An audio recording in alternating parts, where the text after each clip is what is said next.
नमस्कार दोस्तों। सबसे पहले तो देखो, आपको और आपके पूरे परिवार को होली की बहुत बहुत हार्दिक शुभकामनाएं। छोटे छोटे त्यौहार खुशियों के साथ सेलिब्रेट कीजिए, यही लाइफ है। पढ़ाई तो देखो चलती ही रहती है, दिन रात हम पढ़ते ही रहते हैं, बट छोटी छोटी जो मूवमेंट्स हैं उनको लाइफ में प्रॉपर प्लेस देना, जितना वो डिजर्व करते हैं वो ज़रूरी है। अब डिस्कशन की अगर हम बात करें, आज देखो 3 इश्यूज हम डिस्कस करेंगे।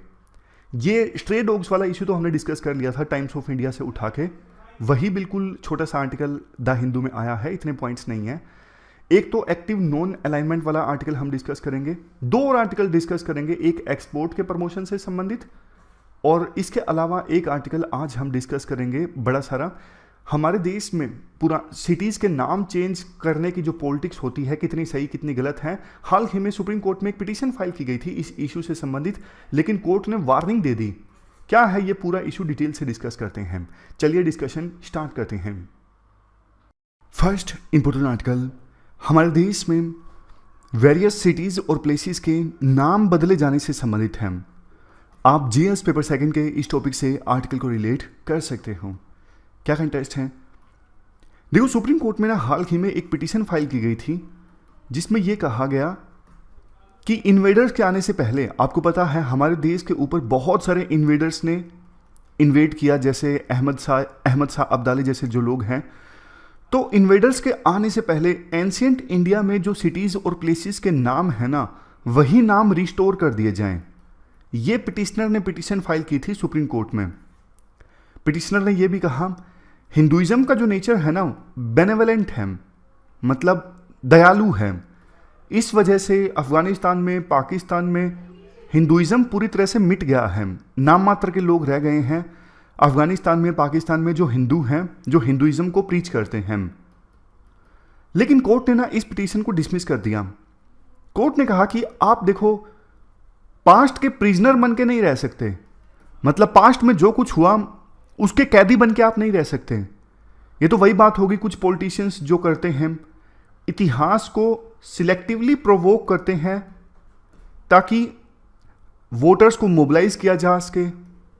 बट इससे समाज डिवाइड होता है, हिंदू मुस्लिम के बीच डिवाइड होता है, और बहुत सारे सेक्शंस के बीच में समाज बट जाता है जब पास्ट को याद किया जाता है अपने फायदे के लिए। वैसे देखो, हमारे संविधान के आर्टिकल 3 में किसी भी स्टेट को रीनेम करने का प्रोविजन है। आर्टिकल 3 बोलता है नए स्टेट बनाए जा सकते हैं, स्टेट्स का एरिया चेंज किया जा सकता है, बाउंड्रीज चेंज की जा सकती हैं, और एग्जिस्टिंग स्टेट्स के नेम्स भी चेंज किए जा सकते हैं। जो प्रोसीजर है स्टेट के नेम को चेंज करने का, उस प्रोसीजर को स्टार्ट किया जा सकता है या तो पार्लियामेंट से या फिर स्टेट लेजिस्लेचर से। अब देखो कैसे नाम चेंज हुए हैं ये हम जानते हैं आज़ादी के बाद। जैसे किंग्सवे दिल्ली में जो इम्पोर्टेंट प्लेस है जहाँ पे परेड होती है रिपब्लिक डे के मौके पर, पहले इसे किंग्सवे के नाम से जाना जाता था, राजा का रास्ता। आज़ादी के बाद इसे चेंज करके राजपथ रख दिया गया। क्वींसवे, रानी का रास्ता एक जगह है, वहाँ पे उसका नाम बदल के जनपथ रख दिया गया। बहुत सारे हमारे जो महान फ्रीडम फाइटर्स हैं उनके नाम पर बहुत सारी कॉलोनीज़ हैं, आपको पता है, जहाँ पे तैयारी होती है। दिल्ली में ओल्ड राजेंद्र नगर नाम कहाँ से आया? डॉक्टर राजेंद्र प्रसाद से आया राजेंद्र नगर। पटेल नगर कहाँ से आया? सरदार पटेल के नाम से पटेल नगर आया। लाजपत नगर दिल्ली में फेमस है, वो कहाँ से आया? लाला लाजपत राय के नाम से आया।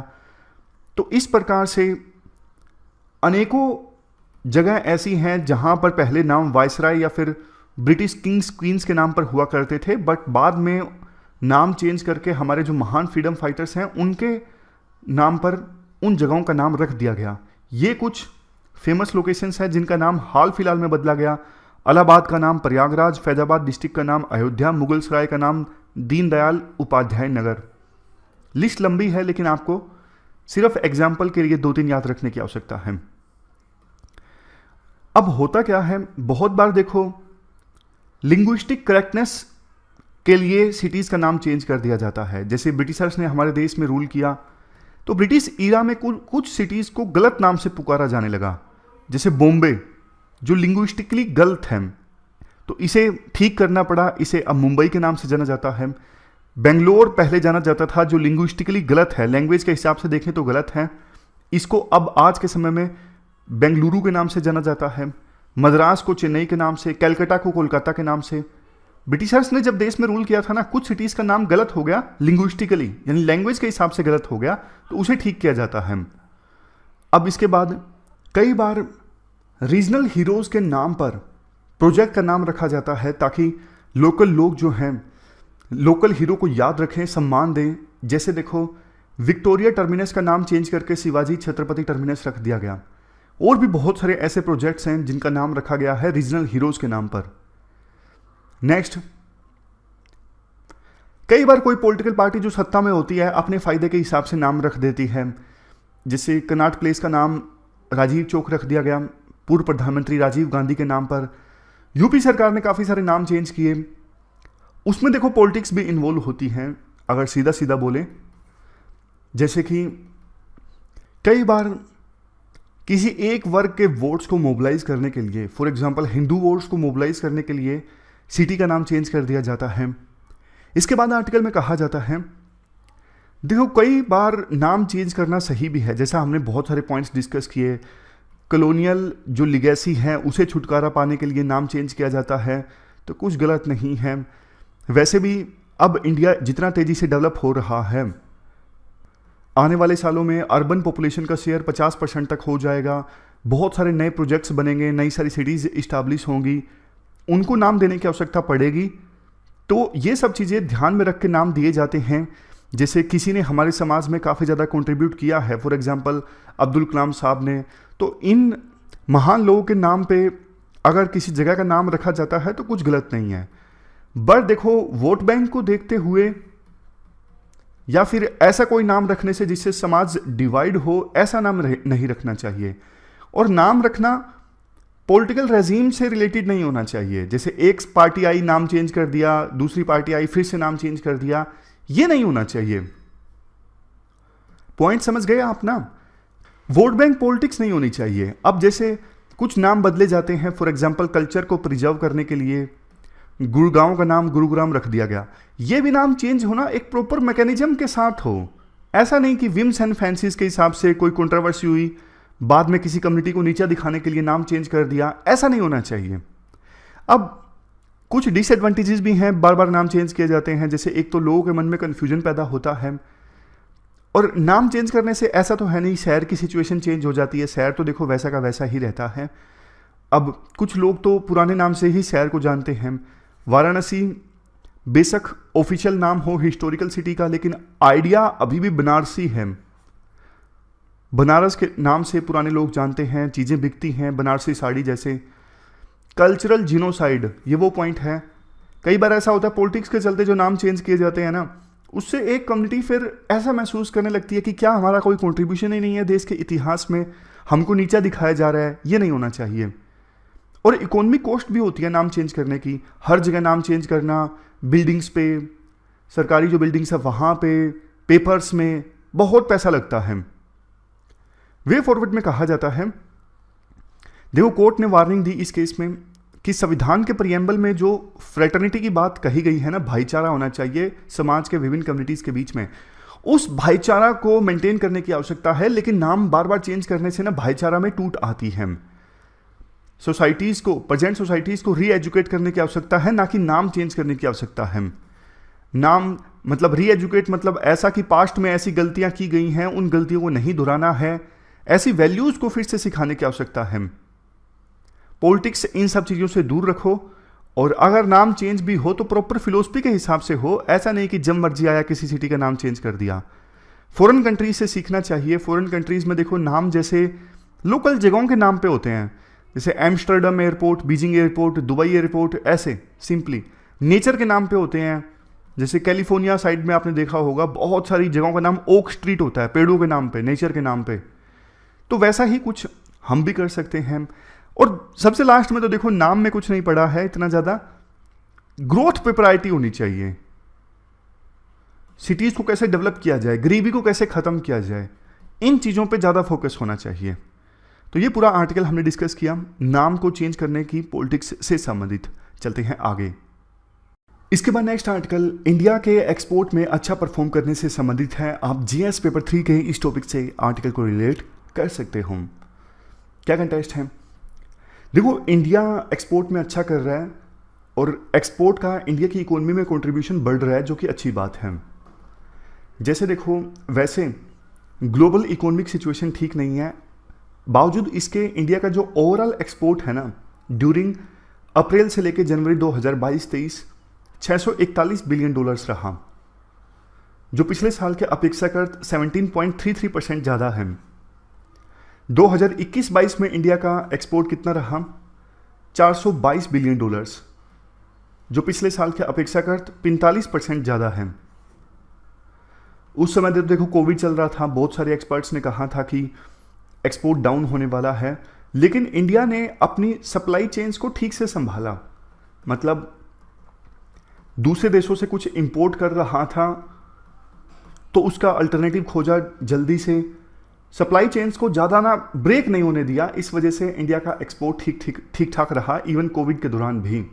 और बहुत सारे पॉइंट्स हैं जिसके बेस पे इंडिया ने एक्सपोर्ट अच्छा किया है। जैसे इंडिया ने ट्रेड पॉलिसी अच्छी से बनाई है, एक्सपोर्ट को प्रमोट करने के लिए काफ़ी सारी जो स्कीम्स हैं उनको अच्छे से इम्प्लीमेंट किया है, जैसे market access initiative, remission of duties and tax on exported products, trade infrastructure for export scheme and interest equalisation schemes.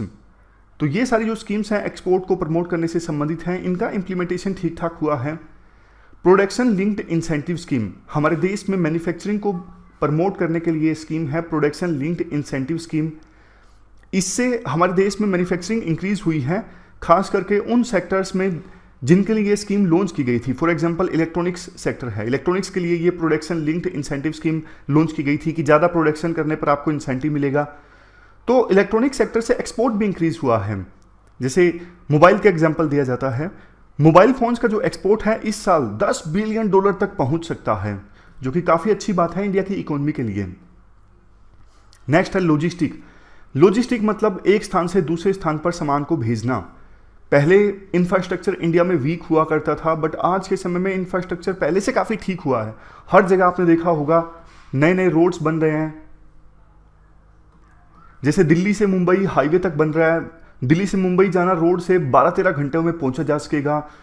Dehradun पहुंचना बहुत आसान हो जाएगा, 2-3 घंटे में देहरादून पहुंचा जा सकेगा। हर जगह बढ़िया बढ़िया रोड बन रहे हैं, पोर्ट्स डेवलप हो रहे हैं, एयरपोर्ट्स पे ज़्यादा फ्लाइट चलने लगी हैं, सस्ती फ्लाइट चलने लगी हैं। और अब तो सरकार ने इस साल के बजट में कहा कि हम इस बार कैपिटल एक्सपेंडिचर जो करेंगे वो पिछले साल की अपेक्षा कर 33% ज़्यादा होगा। तो ज़्यादा rail, road, air, ocean infrastructure establish होगा। एक स्थान से दूसरे स्थान पर सामान भेजना और भी ज़्यादा आसान हो जाएगा, मतलब सामान का और ज़्यादा एक्सपोर्ट होगा। नेक्स्ट है रीस्ट्रक्चरिंग ऑफ प्रोसेस।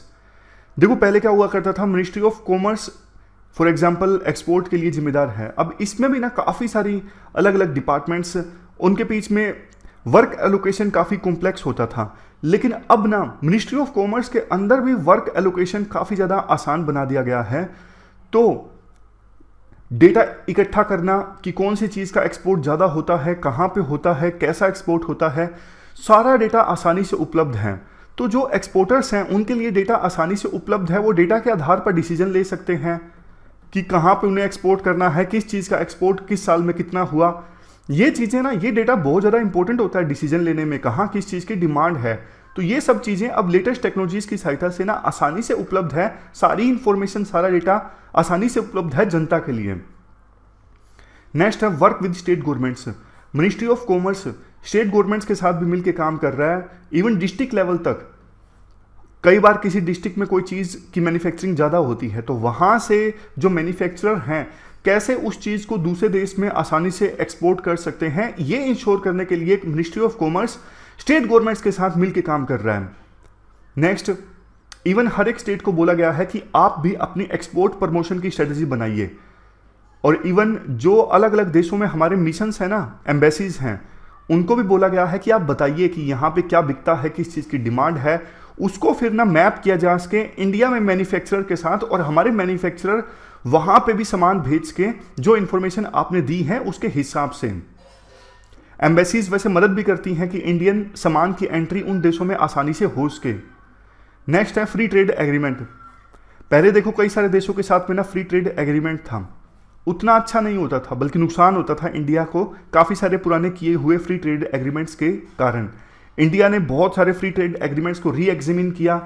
अभी नए फ्री ट्रेड एग्रीमेंट्स इंडिया कर रहा है जो इंडिया के लिए फायदेमंद रहे, जैसे यूएई के साथ साइन हुआ है, ऑस्ट्रेलिया के साथ, मॉरिशस के साथ में, कई सारे देशों के साथ में इंडिया टच में है कि उन देशों के साथ में फ्री ट्रेड एग्रीमेंट साइन किया जा सके, जैसे यूरोपियन यूनियन, यूएस, यूके के साथ तो बिल्कुल हाई लेवल नेगोशिएशंस चल रही हैं, मतलब एडवांस स्टेज में है।